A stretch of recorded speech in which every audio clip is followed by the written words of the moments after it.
my feet. Step in style. Walk in wellness.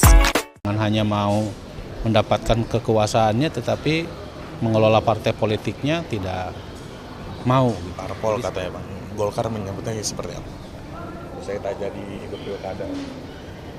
Ya kalau kita berpolitik, ya harusnya sih melalui partai politik gitu ya. Jangan hanya mau mendapatkan kekuasaannya, tetapi mengelola partai politiknya tidak mau gitu. Jadi sebaiknya menurut saya ya kita kembalikan itu hak siapapun untuk mendirikan partai politik.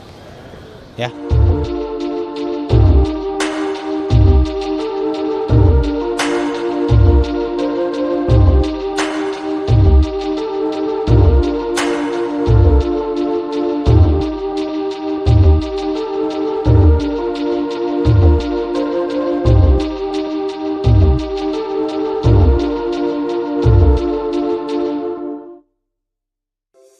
Di antara banyak sumber informasi, kami layak dipercaya.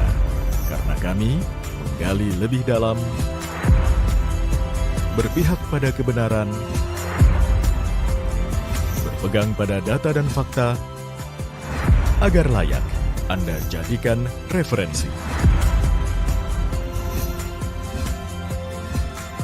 Kompas TV, independen, terpercaya.